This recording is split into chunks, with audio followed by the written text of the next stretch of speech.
Yes, for the finale session today, we are now going to turn to another extremely trending sector and trending industry.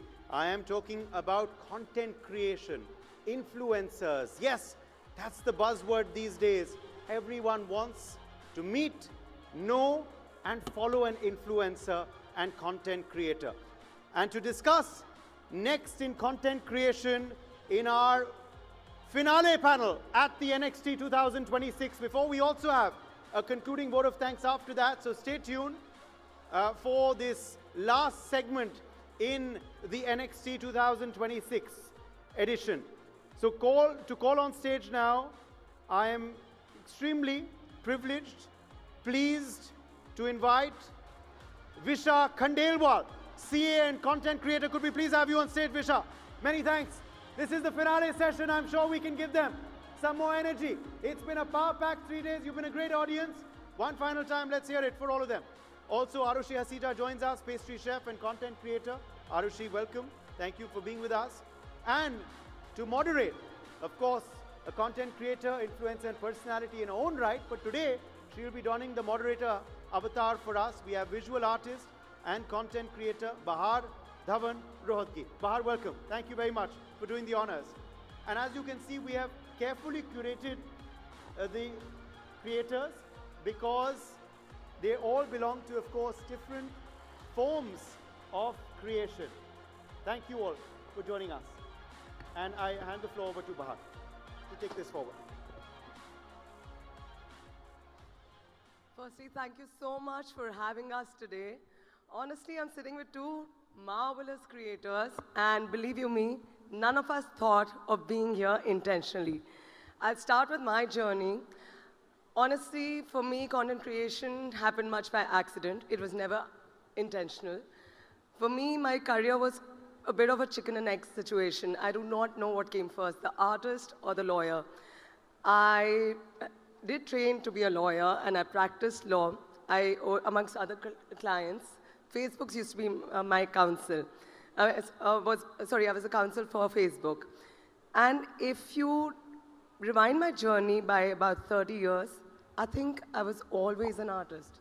I have created since as long as I could remember. And all of us are born artists. Some of us just stick to our guns. And if you, again, forward my journey now, I'm doing the same things at a much bigger scale. And I have moved with the times. So yes, and when I was Facebook's counsel, I was a lawyer by the day, an artist by the night, and much to everybody's disbelief, I started sharing because I was not intimidated by the platform. It was one free platform available to everybody. While we were removing the legal hurdles for Facebook and Instagram to do business in India, I also started toying with the platform, started sharing my artworks to share with a wider audience. And what started like an organic journey started giving a lot of results. People started resonating with my visual vocabulary and the narratives I would create. People started responding to it, and I'm sure that happened with you guys as well. You know, it was not really a career we ever thought of. And before I knew, not just the audience, but brands, curators, event organizers started watching me as a talent, as someone who would marry my own artistic voice with their brand vision. And we started resonating with each other, and I started bringing my authentic self and marrying it with the ethos of the brand. And slowly but surely, you know, this became bigger than I had ever imagined. And that is the power of social media. So today, I do believe each one of us in our own right have built communities where people trust us, because we have not sold our soul to the algorithm, but we have stuck to our own guns. We have ensured that we have stayed authentic. Instead of changing and altering our journey to fit a brand because we're getting paid for the product, we have ensured that we collaborate with brands that actually resonate with us and seeing how their vision assimilates with our journey. And that's when we know the audience that connects with us has trust that we're not selling our souls to the algorithm or doing this for money, but this is something that we are researching for your own good. You could trust us because of the brands that we engage with. For me, it went a little further than this because I think everyone is a sum of their experiences. And I think in my case, luckily, the output became slightly better than the sum of its parts. So my legal education also helped me understand the brand's model, not just getting together the audience and the consumers and aligning them with the brand's vision. I started consulting with brands because I understood their business model very well. And I also took it upon myself to start navigating their journeys to not simply get lost in the sea of information out there because there's so much content, but streamline their approach to human perspective where they will actually translate their business and see genuine growth. So yes, today, from a lawyer to an artist, content creator, I'm also a brand consultant, I'm a talent, and it's only thanks to social media I get to wear all these multiple hats, and I hope I get to learn more and more as the journey goes along.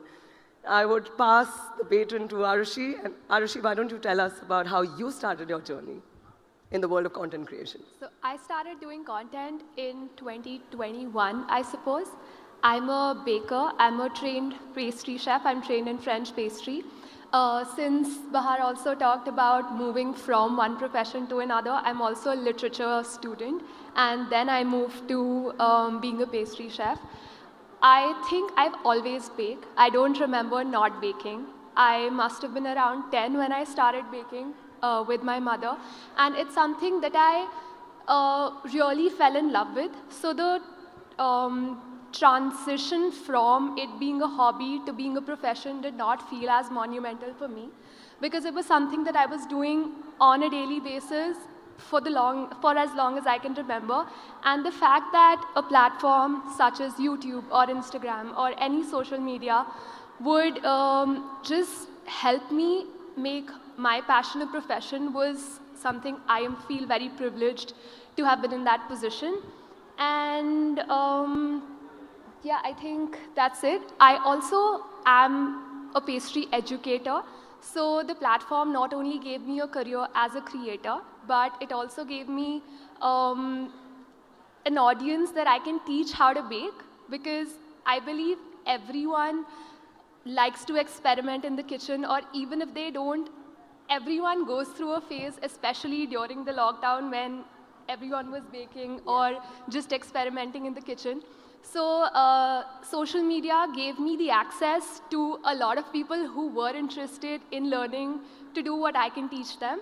And it was just a very fulfilling few years where I taught a lot of people to bake. Fantastic. Let's move to Visha. Tell us about your journey. So just like Bahaar and Arushi, I also sort of had a career pivot. I'm also a chartered accountant, and I trained for that originally. But then I was, again, like Bahaar said, I'm also a very accidental content creator, because this is not something I had planned, and how could we did not know this could ever be a career as well. Yeah, this profession did not exist. Right, we never knew about that. Our parents never told about us, that to us. I think our parents were more skeptical because they come from a place of protection. Exactly. And yes, right. Please tell. So I remember I was on a trip to Chikmagalur, which is in south of India, and I was just documenting on my stories for the 300 friends who were following me that, okay, this is how coffee is made from a plant to a bean. I was just documenting the entire process, and one of my very old friends replied saying, oh, your travel stories are so interesting, why don't you think about starting a blog? And the next 1 week, I researched in and out about what travel blogging is, how can you just make money from traveling. It was such a foreign concept to me. I had not really traveled so much in my life. So, you know, like you said, you had a passion for baking. You don't remember not baking, or artist, for example. Right? For me, content creation was a crash course into self-discovery, because I did not know what I was really passionate about. The only thing I knew was that I loved telling and hearing stories. So when travel happened, I thought, wow, this is giving me a chance to tell stories, hear stories, and that sort of became my passion for some time. And I love that about content creation, that it gives everyone a voice. Everyone here has a very unique story to tell. And I was just happy that this is giving me audience and a platform and a way to wear multiple hats, to edit those stories, to narrate those stories and all of that. So Yeah, and in fact, another example when I realized the power of stories was, so when I became a CA, in my first attempt, I saw failure. And that was very new to me that, oh my God, how do I face this situation? And I remember making a long caption post out of that CA failure that, it's okay, it's not the end of the world, telling other CA students also once I did become a CA. And that's when a lot of people replied to it and a lot of people felt seen. And just from sharing that failure story, I realized the power of storytelling, of how it can impact people, but also purchase decisions today. Right. So, I think accidentally we have created communities that trust us, that resonate with us, and they start responding to us. Response is what we see the growth in. I don't think any of us started a journey because of vanity or for the need of visibility. I'm sure most of content creators who have maintained to stay sustainable and stable in this profession, and who, even if they entered the profession by accident, they've done it not because they wanted to just influence and promote, but because they were sharing a part of themselves authentically, and that's what got everybody connected to us. So while I'm sure none of us, I mean, maybe some of us do, but some of us do not have a following that runs into millions because we are not TikTokers necessarily. Some of us do not follow the trends, but stick to one niche.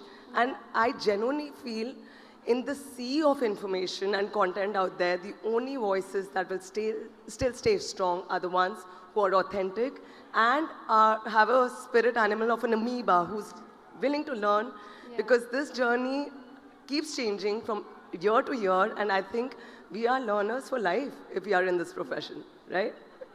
Another very, as you said, why we keep doing what we're doing and how we're able to be very authentic is that the impact that we're making is so tangible. If for any other profession, it takes you months or years to see that impact, but it's so spontaneous in content creation. Immediate. If I give my example, if I share a recipe and within, say, a week, 10 people or 15 people come back to me with pictures of what they made, and the fact that they're able to make that recipe successfully is just so fulfilling, and it just gives you encouragement to keep doing what you do. Yeah, absolutely. That could be such an encouragement to people who are thinking of toying with the whole influencer journey. The idea is to understand that even 15, 20 people responding and actually recreating something where you genuinely got influenced by someone online is the goal, not the monopoly numbers. Don't get intimidated by lesser numbers. In fact, we have that tool where you just hide your likes and insights. Please do that, because I do that for my mental sanity. I still do what I want to do. I post, I exit. I do not need the validation, but if it does come in different ways, I'm just grateful, and it gives me the motivation, and I'm sure for you guys also, to carry on with the journey. Okay, so now we are in an era where content is abundant, the perspective is rare. The future of content creation is clearly moving towards deeper storytelling and distinctive personal voices. So now that I have very diverse voices here, I would like each one of you to shed light on what kind of content models succeed and are likely to succeed, because a lot of our young creators want to know what should they continuously keep doing so that they stay relevant. Let's start with you. Okay. Yeah. I think if somebody is to start content creation today, I deeply believe in the power of storytelling. But before that, I think when you are just starting to put your story out there, it is important to maybe be known for a certain thing, which we call niche. So just in the beginning, okay, you're going to a Bukhara for a dal makhni, or you're going to McDonald's for a specific thing in your mind. You know what you're going to things for. Similarly, it's good to think that, okay, people are coming to you for what? For solo travel inspiration, or for food recipes, or baking, or art, or what are they exactly coming to you for? And I do understand that everybody can be multi-passionate, but it's good to start with one of your passions so that you're known for something. And then eventually, when you have some community, that is the time when you delve into deep, not like exactly personal, but storytelling. In the sense that I'm sure the fact that you're so passionate about baking, I'm sure it comes from somewhere, from a story that you have, right? As an audience, I would love to know that story so that I can exactly feel that passion, and I know that, okay, how she thinks about baking is how I think about traveling. So I think people connect with stories. So yeah, having a niche in the beginning, and then when you have some sort of distribution, get into the stories, get into why you chose to do what you're doing. I agree. That I works. tend to, personally, I must say, at the cost of running high and dry on my social media, I abstain from posting a lot of personal content because I also want to have like some personal space. Also, when I see too many partying scenes happening, I kind of get deflected from what the real reason for someone to have a social media, profile is. So I do know a lot of content creators who keep posting about Shadi every second post, but I get deflected. And I personally, I mean, it's my personal choice. But yes, I would also advise you not to get derailed or derail your audience from the main message and the very reason why you got into the space. For instance, for me, while I'm an artist, it is a very natural progression for me to understand and enjoy everything that is creative. So fashion comes to me very seamlessly. Now, when there was a bit of a lacuna, I got into designing furniture and lights. And of course, that's, again, another, next milestone in my ongoing journey. So now we have come to spaces. So it is something that people can understand, even though when I post my art, the algorithms do not perform.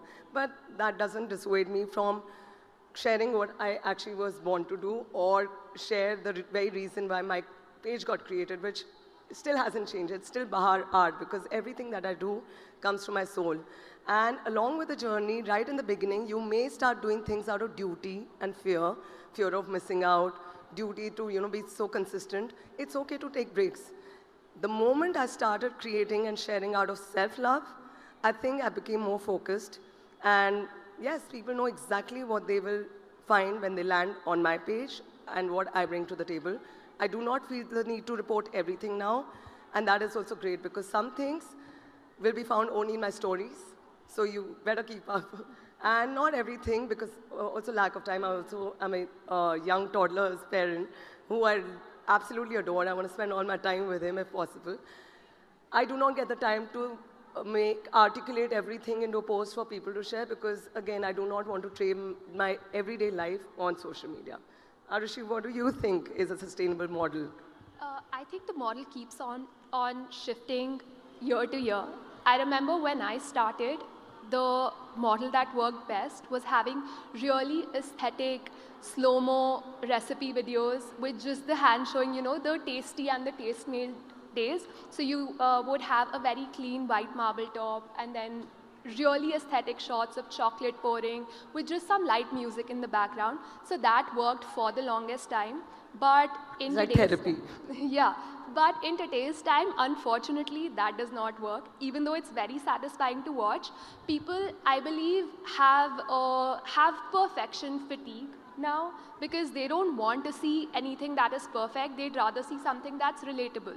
So a person making the same recipe in a very normal kitchen setup like we have at home with a few imperfections is what would work better for the algorithm because that is what people want to see and want to relate to. So it's not perfection, it is rather relatability that is performing better now. So basically, the audience that is watching us is very Yes. discerning. Yes. They are seeing when things are forced Yes. as opposed to what genuinely aligns with your personality. Yeah. And absolutely nobody is perfect. And in fact, the new age definition of perfection is owning your imperfections. Yeah, true. Okay, so we can't talk about content creation in isolation anymore. We are in the day and age of AI. So before I give my thoughts, I would want to know from you, Arushi, what do you think is going to be the impact of AI? We're already in that space in the future. If I talk about food content, if the value that you're adding to your audience is just providing a recipe, you will be replaced by AI. So you need to bring something else to the table which will make you stay, which, again, as you said, storytelling is a very important aspect of whatever you do. People are not following you for the recipe that you share because that is available anywhere and everywhere now. It is your take on the recipe or your feeling about the recipe or how you can make the audience want to recreate it is what will help you sustain. Okay. And what about you, Visha? What do you think? How is AI going to transform our space? I think AI is a great enabler for creators in the sense that it's going to help you produce more, edit more. So in the technical aspects, AI is going to be supremely helpful to creators, which also means that a lot of people, like, we'll be in an era where there'll be more content than ever. But at the same time, that's when the need for relatability, authenticity, and lived experience will come. For example, AI can give you a travel itinerary, but AI can't share a feeling of missing a bus in a foreign country when you're on a solo trip, or the joy of introducing an Indian cuisine to your Italian friends. You know, those are kind of things. I mean, I recently did that on my travels. So those are the kind of things that only a lived experience person who has actually done that will share. So I think with AI, while it is going to help with the technicalities, but in terms of storytelling and lived experiences, the need for real human connection is only going to rise. I couldn't agree more. I genuinely feel AI is not going to be a replacement for our creativity, but it's going to supplement it for in terms of editing, distribution, and producing content. It's going to be a big enabler, a very helpful tool, but it cannot replace the soul of a human. Yeah.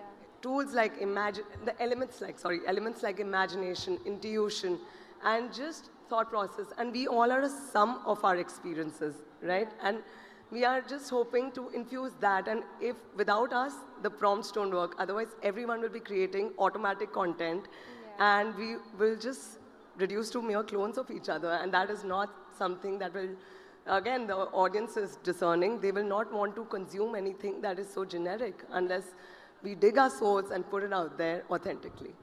So yes, do you think there are any worries that we should have with AI? Because it is a little monster that we have created and we do not know how to control it. I mean, things like cloning. For our industry. Yeah, for our industry, it could be a little bit concerning, or, you know, like maybe we need to be aware of how exactly to use AI, what platforms to use, and just a little awareness about But that. I still think the good outweighs the bad, because if you take the example of translation in languages, especially with, say, Meta Translate, the fact that you're able to reach audiences in different countries, in different regions of India, and it just very seamlessly translates your voice to other languages that you don't know of. I think that's just great with tapping into different regions. Yeah, thank you so much. I think 20 minutes is too short a time to, carry on. But ultimately, I just want to say where the future of this industry lies is in creators who are not just creating content for visibility and just for the sake of being consistent, posting every day, but it's all about genuinely sharing a piece of you with the audience and creating trust and communities that you can help. Thank you so much for joining Well, me. thank you so much, and more power to all three of you as well. Thank you very much. Let's hear it for our final panelists in this session, of course. And I hope you are following, liking, and sharing their content, as, of course, is the social media coinage these days. Okay. And with that, we come to the conclusion of NXT 2020.